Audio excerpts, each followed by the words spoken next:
Всем привет, ребята! Я, как обычно, в своем телеграм-канале проводила голосование, где вы решали, какая же группа будет следующей в этой рубрике. Знаете, я как-то упустила момент, когда малоизвестная андеграундная дедкор группа Slaughter to Prevail стала действительно популярной и начала выигрывать во всевозможных голосовалках, но, естественно, я очень рада за ребят. Я прекрасно понимаю, что дедкор, он скорее не про текст, а про эмоции, энергетику, которую ты испытываешь при прослушивании. Все-таки это разносящаяся вокруг энергия, которая исходит от жанра, реально сжирает текст, и плюс ко всему гроул, который не менее сжирает его. И в какой-то момент ты понимаешь, что особого внимания на текст не обращаешь и просто слышишь какие-то злые высказывания. Но все же интересно узнать, о чем вещают слотеры через свое творчество. Сегодня будет не 15 треков, а 10, потому что их дискография не такая обширная, только одно EP и один полноформатный альбом, также несколько синглов. Но давайте начнем.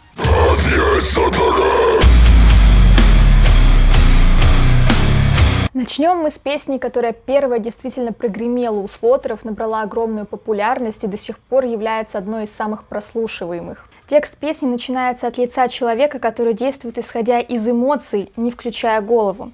Мне нравится строчка «Жизнь другого ничего не стоит, если уже убил ее в себе». Ведь действительно на такой отчаянный поступок, как убийство, пойдет только тот человек, который давно просрал свою жизнь и себя самого. В целом песня о том, что ад существует на земле. Люди сами превращают свою жизнь в этот самый ад. Здесь ад для тех, кто узрел, но не пожелал изменить. Воля и честь теперь гниют. Вместо того, чтобы объединиться и создать что-то действительно стоящее, люди выбирают уничтожение. Социум единства не познал, возвел ад. Все зло живет в тебе, и ты Бог, в которого веры нет. Тоже интересная строчка, которая говорит о том, что ты сам создаешь свою реальность. И если тебя окружает только зло и негатив, то, может, стоит взглянуть в себя? Интересный факт, что в бридже присутствует цитата Роберта Оппенгеймера, которого также называют отцом атомной бомбы, и цитирует он индуистское священное писание. Процитированная строка произнесена Кришной. Now I am become death, the destroyer of worlds.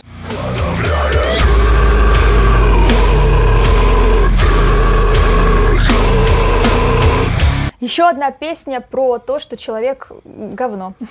Если в предыдущей песне мы с вами могли прослеживать такие скользкие религиозные мотивчики, то здесь они достаточно жирные. «Нет судей, но страх приказал дрожать. Боитесь умереть?»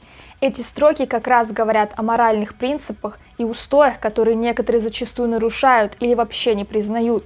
Но религиозные люди живут по заповедям, и страх перед смертью и наказанием сдерживает их. В целом в песне говорится о том, что все относительно. Истина, идеалы и время. Мы несем искаженное понятие, словно идеал для всего. Идеология о Боге разжигает ненависть на войне. За всю историю человечества произошло немало религиозных войн, потому что у каждого человека своя правда и своя истина. И дальше идет строчка, из-за которой, мне кажется, все религиозные фанатики должны вздрогнуть и ужаснуться. Но по факту, если судить по предыдущей песне, Шоколай говорит о том, что Бог для своей жизни – это ты сам, ты ее создатель. Так что здесь говорится скорее о том, что люди убивают сами себя. Следующие строки тому подтверждение. Хотя, кто знает, может, я и не права.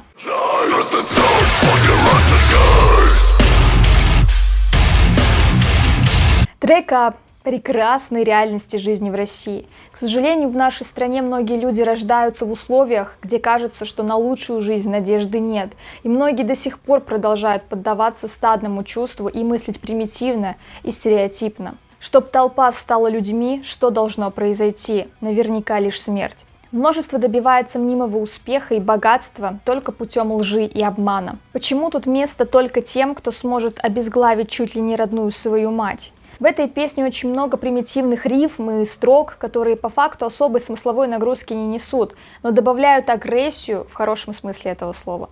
Это не секрет, что в нашей стране зачастую могут запугивать и заставлять, не заставляя, скажем так.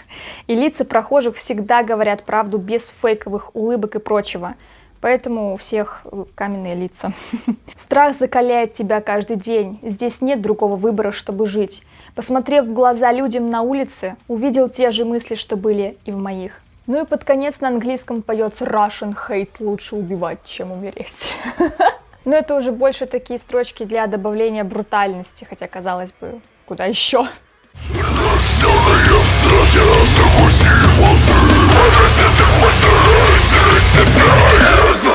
Как вы думаете, о чем эта песня? Естественно, еще раз о никчемности людей и о бренности их бытия. В начале трека Шикалай говорит о том, что многие живут только своим страхом и даже на такую прекрасную и доступную всем вещь, как природа, совершенно не обращают внимания и кладут, сами понимаете, что. Роды природы не радуют глаз и сознание. С роды природы, конечно, я вообще дико ору. В припеве опять-таки повторяется мысль о том, что человек сам себе хозяин и создатель.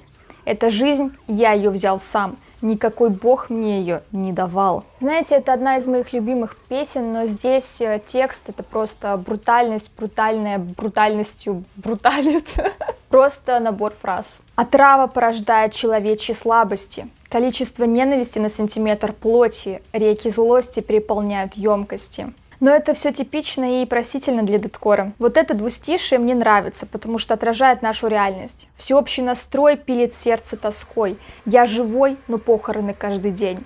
Мы всегда ходим такие мрачные, в постоянных проблемах и негативе, распространяем это все на окружающих и создаем общую атмосферу какого-то тлена.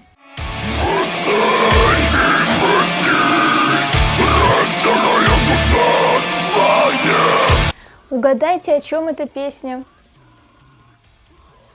Мне очень нравится песня, но текст здесь достаточно простой и однотипный. Я выделю, наверное, несколько двустиший и расскажу в целом, о чем трек. Чума хочет больше денег, собственности, разделения, войны, любви к себе и власти. Восстань и проснись. Рожденная душа в огне, ты здесь, чтобы жить.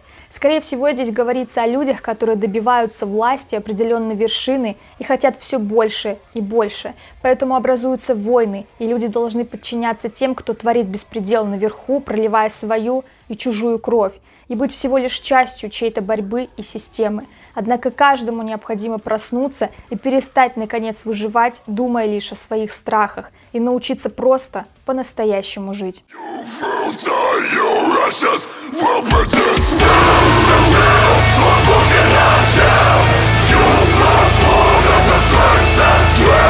Песня о людской сущности, о том, что каждый из нас рано или поздно узнает, что такое смерть.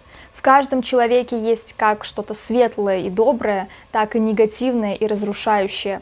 Преобладающий в каждом индивидууме смерти счастье, милостивый или карающий дух, сгорающий во мне. Я разбирала текст поздней ночью, и до меня никак не могло дойти, о чем эти строки. Рабские импульсы захватывают инициативу внутри нас, потому что у человека нет сильной центральной цели и сильного единого соответствующего стремления.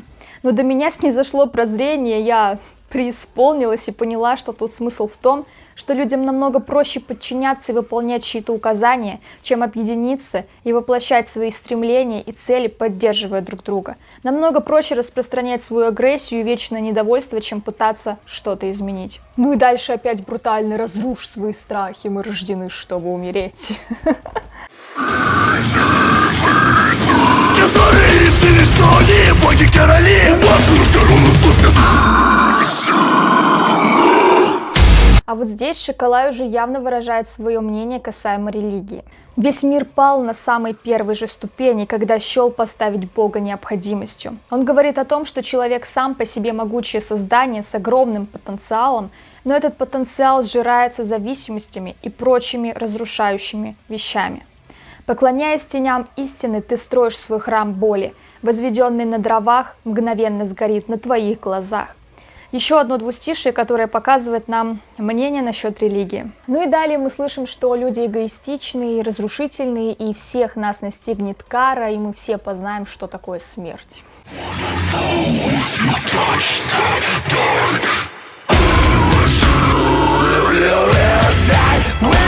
И, наконец, мы перешли к моей любимой песне. Здесь уже весь текст на английском, и уровень лирики намного выше предыдущих. Мне очень нравится это двустишие, где Шикалай как бы задает риторический вопрос. А смог бы ты ради своей мечты рискнуть, даже если будешь выглядеть глупо в глазах окружающих?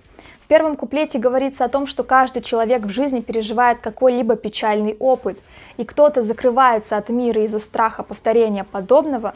Другие же воспринимают этот опыт как необходимый и продолжают идти вперед, несмотря на свою боль. Каждый из нас пройдет через свою личную агонию. Во втором куплете поется о том, что абсолютно неважно, что ты говоришь и как пытаешься преподнести себя в лучшем свете, намного важнее знать, сможешь ли ты предать другого. И если ты несешь груз предательства, то как ты можешь жить в ладу со своей душой и ради чего ты вообще живешь? Данные строки о том, что нет разницы, в каком ты статусе, какие у тебя связи и как ты оказался на этом месте. Намного интереснее, сможешь ли ты устоять и пройти через адский огонь, который создается внутри нас.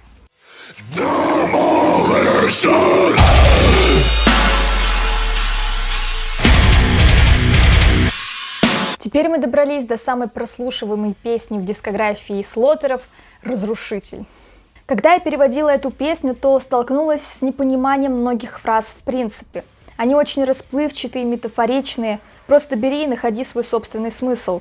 Но, как мне кажется, в треке Шоколай поет о себе, о том, как он многие годы пытался улучшать себя, идти вперед, разрушая шаблоны и стереотипные представления. Иногда приходилось перешагивать через какие-то моральные принципы и устои. Однако он всегда знал, что хочет его сердце, и стремился к этому. Второй куплет также повествует нам о товарище Александре.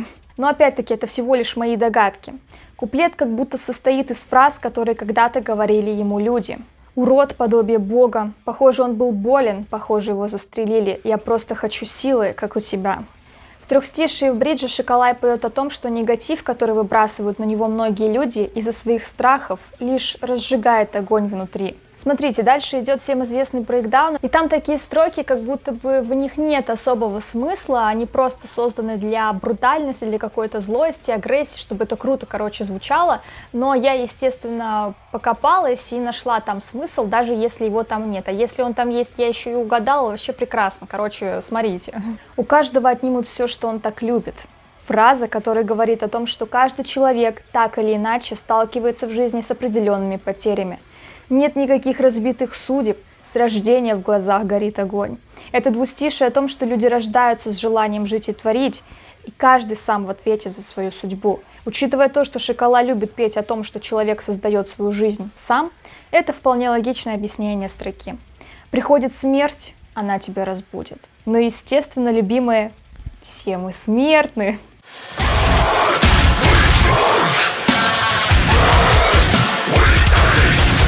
Как же долго я ждала эту песню. Баба Яга — один из моих любимых персонажей сказочных из детства. И, если честно, я не поняла, кем она конкретно выступает в этой песне. У меня есть несколько предположений. Либо как карательница за грехи. У тебя проблемы, мальчик, заплати, Баба Яга за тобой идет. Либо Шоколай сравнивает себя с образом Яги. Вообще-то меня знают и знают, что дорогу лучше мне не переходить, а моим голосом детей пугают. Мой дух глупо пытались переломить. Данный двустишие говорит о том, что в наше время все проблемы можно решить деньгами, но нужно понимать, что кара рано или поздно все равно настигнет, и Баба Яга придет и сожрет тебя, пока ты спишь. Также я прочитала четверостишие, и у меня возникла мысль, что это о вышестоящих, которые пристально следят за доходами и расходами, и самое главное для них – сожрать налоговый процент. Знаете, многие утверждают, что в текстах Слотеров пропагандируется сатанизм, агрессия и прочее. Пока я рассматривала эти песни, ничего подобного не нашла. Да, есть критика в отношении религии, есть брутальные агрессивные фразы, которые добавляют живой энергии песни. Есть описание бренного и ничтожного бытия многих людей, но никаких крайностей и пропаганды я пока что, по крайней мере, не нашла. Давайте сделаем какое-то умозаключение. Как мне кажется, тексты у Слотеров сейчас намного сложнее и интереснее, чем были в начале их карьеры. И это круто, они развиваются. Однако над многими фразами мне реально пришлось ломать голову. В их творчестве нет большого разнообразия тем. Если описать все песни одним предложением, я бы сказала, что они о печальной и бренной части существования человека. Но если в целом сделать вывод, то с жирным инструменталом и брутальным вокалом звучит все, мне кажется, вкусненько, сочненько, как и должно быть в дэткоре, и плюс ко всему в хорошем смысле агрессивно. И на этом все. Я надеюсь, вам понравилось это видео. Напишите в комментариях, какая группа должна быть следующей. И спасибо за просмотр. Пока!